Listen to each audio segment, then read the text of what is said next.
প্রিয় বন্ধুগণ, দীর্ঘক্ষণ ধরে আমরা আলোচনা শুনতেছি। এখানে আসলে নতুন করে কিন্তু পয়েন্টে বলার কিছু নেই, সবার একই কথা। স্বচ্ছতার মাধ্যমে একটা কমিটি হবে।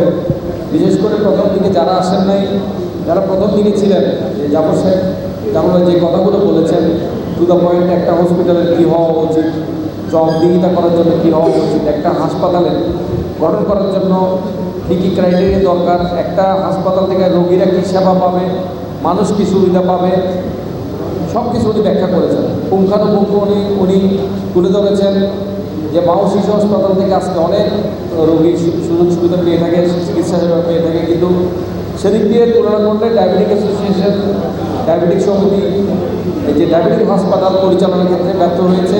দীর্ঘদিন ধরে একই কমিটি, একই লোকের হাতে নেতৃত্ব থাকার কারণে এই কমিটির স্বচ্ছতা এবং জবাবদিহিতা ছিল না, যার ফলে এক ধরনের ফ্যাসিস্ট মনোভাব তাদের মধ্যে গড়ে উঠেছে।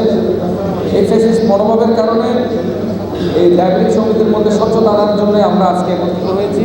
আমাদের একত্রিত হওয়ার মূল উদ্দেশ্য হচ্ছে যে কেউ জবাবদিহিতার ঊর্ধ্বে নয়, সবাইকে জবাবদিহি করতে হবে। আমাদের সামাজিক কর্মকাণ্ড বলেন, পারিবারিক বলেন, রাষ্ট্রনৈতিক বলেন, প্রত্যেক ক্ষেত্রে যদি জবাবদিহিতা না থাকে, তাহলে আমরা নিজের ইচ্ছা মতো চলতে থাকবো, নিজের ইচ্ছা মতো আমরা কাজ করতে থাকবো।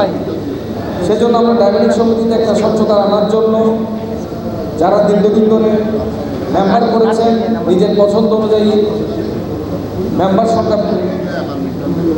সংখ্যা অগণিত মেম্বার করেছেন, নিজেদের নেতৃত্ব নিজেদের হাতে রাখার জন্য সব ধরনের অপকৌশল ওনারা অবলম্বন করেছেন।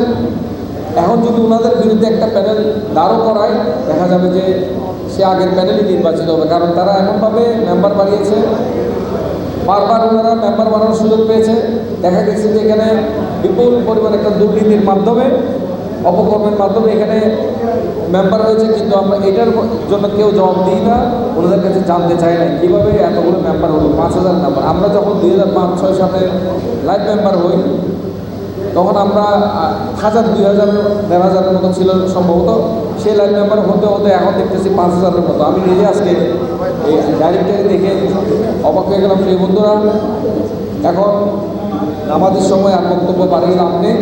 আপনাদের সবাইকে আগামীতে অনুষ্ঠানে দাওয়াত রইল এবং ডায়াবেটিক সমিতির সাথে সম্পৃক্ত থাকার জন্য সবাইকে আবারও উদাত্ত আহ্বান জানিয়ে আমার বক্তব্য শেষ করছি। ধন্যবাদ। আসসালামু আলাইকুম।